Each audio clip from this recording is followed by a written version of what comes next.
इस महापर्व में बहुत ही कम समय बचा हुआ है, इसीलिए अभी भी आपके पास समय है। अपने घर से निकलिए, अपनी ताकत को पहचानिए, अपनी शक्ति को पहचानिए और देश के विकास के लिए वोट करने जरूर जाइए। तो चलिए देखिए, चर्चा लगातार आगे बढ़ा रहे हैं। हमारे साथ खास मेहमान भी जुड़े हुए हैं और हमारे सहयोगी ललित ने भी ज्वाइन कर लिया है। और चलिए मेहमानों का एक बार फिर से आपसे परिचय कराते हैं। हमारे साथ जितेंद्र मिश्रा एमपी कांग्रेस प्रवक्ता जुड़े हुए हैं। इसके साथ ही हमारे साथ अजय धवले जी जुड़े हुए हैं, एमपी बीजेपी प्रवक्ता हैं। छत्तीसगढ़ से भी हमारे साथ राजनीतिक मेहमान जुड़े हुए हैं लगातार, मुकेश शर्मा बीजेपी की ओर से और अजय साहू हमारे साथ कांग्रेस की ओर से जुड़े हुए हैं। और चलिए शुरुआत कर लेते हैं। अजय जी, क्या कहेंगे आप, कितनी टेंशन लग रही है? और चर्चा को आगे भी बढ़ाएंगे, लेकिन एक छोटी सी प्रतिक्रिया पहले अजय जी से लेते हैं। जी, टेंशन वाली कोई बात नहीं है। हमारी सरकार ने जो काम किए हैं, कांग्रेस पार्टी ने जो 5 गारंटियां लोगों को दी है, हमें भरोसा है कि देश के हालात आज जिस तरीके से हैं, माननीय प्रधानमंत्री जी के पास अपने 10 वर्षों के कार्यकाल के विषय में बोलने का कुछ नहीं है। और आपने देखा होगा कि जिस तरीके से तीसरे चरण का मतदान का समय नजदीक आने लगा तो प्रधानमंत्री जी के चेहरे पर तनाव दिखने लगा और किस तरीके से उन्होंने मुद्दों से हट करके हिंदू मुस्लिम, मंदिर मस्जिद, मंगलसूत्र, मछली, मीट और ना जाने कहां चुनाव में इस तरीके की बातों को उन्होंने किया। जिन बातों का जिक्र कांग्रेस ने अपने घोषणा पत्र में नहीं किया था, उन बातों को भी कांग्रेस के नाम से प्रचारित करने का काम इस देश की जनता के सामने, इस देश के इतिहास में पहली बार होगा कि देश के माननीय प्रधानमंत्री खड़े होकर के झूठ बोलने के स्तर तक आ गए हो। तो ये दर्शाता है कि कहीं ना कहीं अंडर करंट इतना है कि ये सरकार को उखाड़ के फेंकने के लिए मतदाता ने कमर कस ली है। मुकेश जी, बिल्कुल मुकेश जी, देखिए बड़े बड़े आरोप लगाए गए हैं, बड़े बड़े मुद्दे भी उठाए गए हैं। क्या ये चुनाव जो देखा, छत्तीसगढ़ की बात करें, एमपी की बात करें या फिर देश की उन 11 राज्यों की 93 सीटों की बात करें, केवल बयानबाजी के इर्द गिर्द घूमता हुआ नजर आया? जनता से जुड़े हुए मुद्दे कहीं ना कहीं गायब नजर आए? मुकेश जी, कहते हैं ना कि वैसे तो पैरों के नीचे इनके जमीन ही कमाल है, फिर भी इनको यकीन नहीं।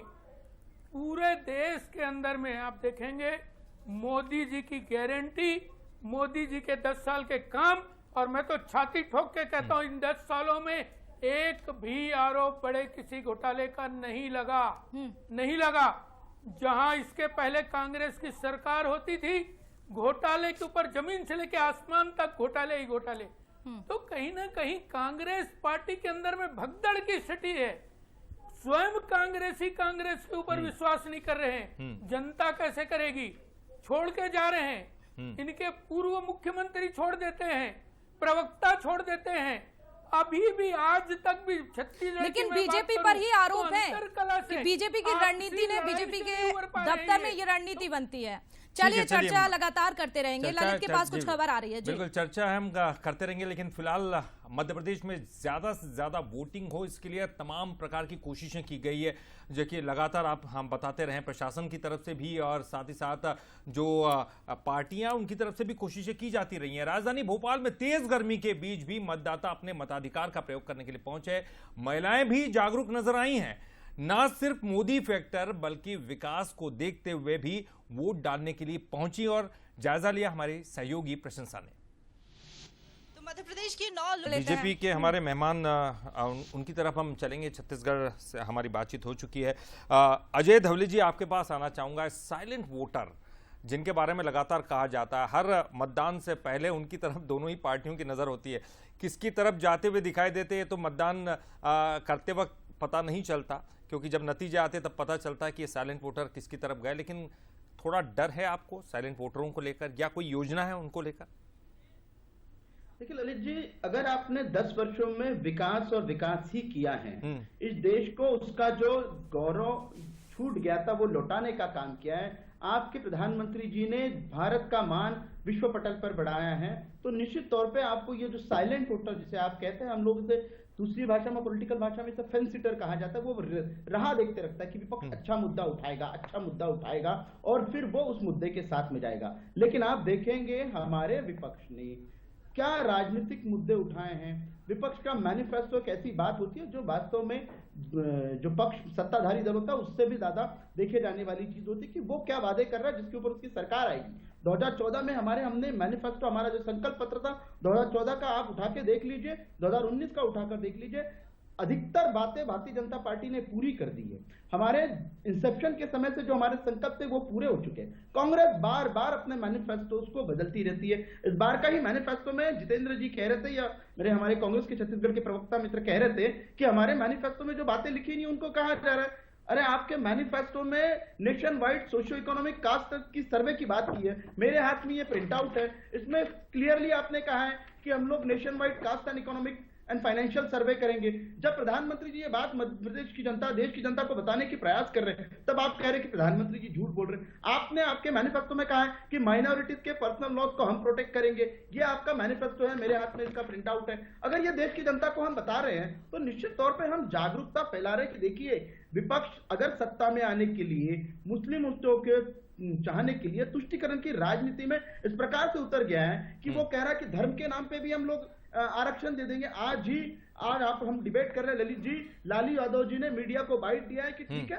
मुस्लिमों को भी आरक्षण मिलना चाहिए। जब इस देश की संविधान सभा ने कॉन्स्टिट्यूशनल में जब मैंडेट डाला था, तब ये क्लियरली कहा था। नहीं तो ये इस तरह के जो बयान है धवले जी, इस तरह के बयान तो आपके लिए बहुत मुफीद है, क्योंकि ध्रुवीकरण जैसे ही होता है बीजेपी को फायदा होना शुरू हो जाता है। इससे आपत्ति क्या है आपको इस तरह के बयानों से?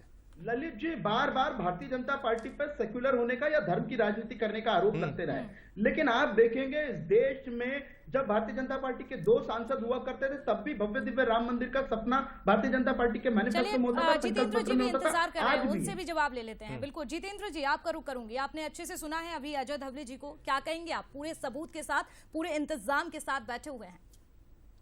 और एक सवाल और ऐड करूंगा इसके साथ में कि वो जैसे चाहते हैं, बीजेपी चाहती है ध्रुवीकरण की तरफ पूरा मुद्दे भटक जाए, क्या आपको लगता है इंडी गठबंधन के कुछ दल ऐसे कुछ बयान दे देते हैं जो शायद कांग्रेस को संकट में डाल सकते हैं? नहीं, देखिए, सबसे पहली चीज तो आई 2014 में जो वोटर के मन में उत्साह दिख रहा था, वोटर मुखर था, 2019 में भी वोटर मुखर था। आज साइलेंट क्यों है, इसका सवाल भी पूछना चाहिए और इसको समझने की बहुत जरूरत है।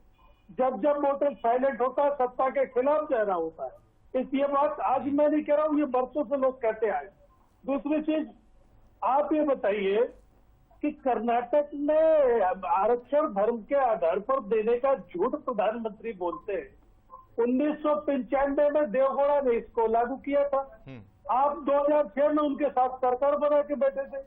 2019 में आप सरकार से जब आपकी समझ में नहीं आया, कांग्रेस को लेकर के झूठ फैलाना, ये अजय धवले जैसे नहीं, प्रधानमंत्री स्तर के लोगों की भी आदत बन गई है। लगातार मंगलसूत्र को आ जाना, शमशान कब्र आ जाना और हिंदू मुसलमान का आ जाना बताता है कि कहीं ना कहीं आपके पास। बिल्कुल जितेंद्र जी, चर्चा और भी बढ़ाएंगे और भी सवाल जवाब आपसे होंगे। हमारे छत्तीसगढ़ के मेहमान भी इंतजार कर रहे हैं। कांग्रेस से अजय साहू जी, मैं आपका रुख करूंगी। देखिए, जिन 7 सीटों पर आज मतदान हो रहे हैं, उन 7 सीटों में केवल 1 सीट आपके पास है, यानी कि कांग्रेस के पास है।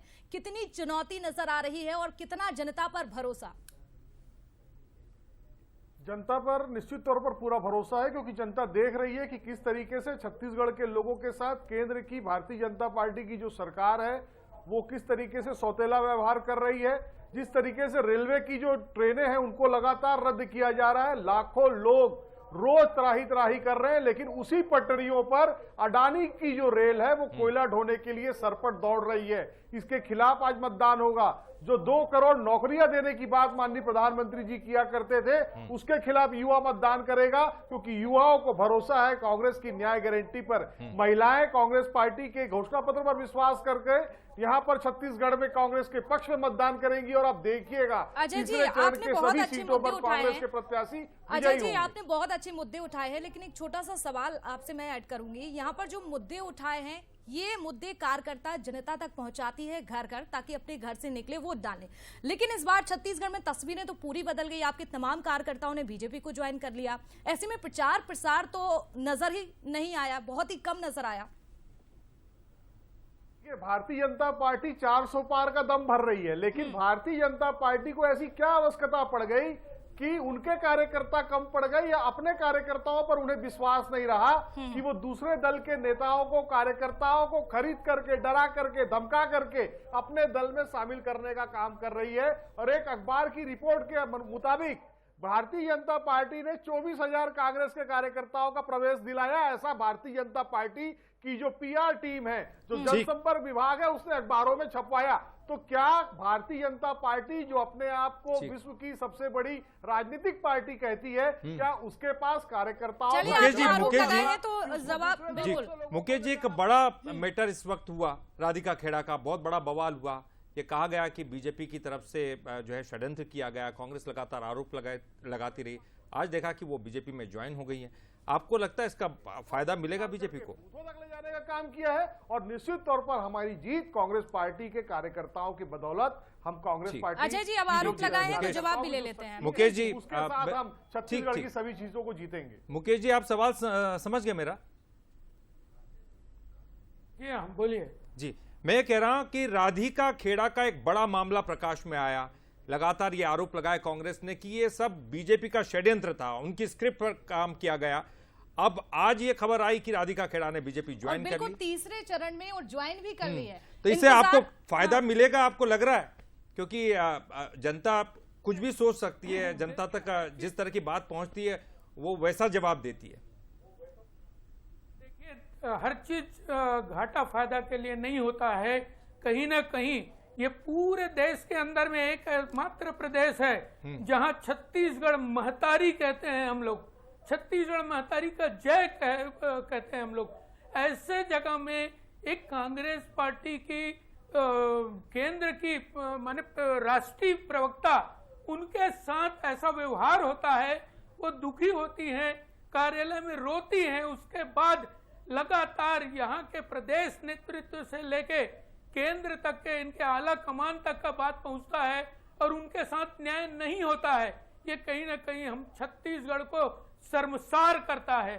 छत्तीसगढ़ में एक बहन का अपमान हुआ है, ये कतई बर्दाश्त नहीं किया जाएगा, सदैव निंदनीय रहेगा।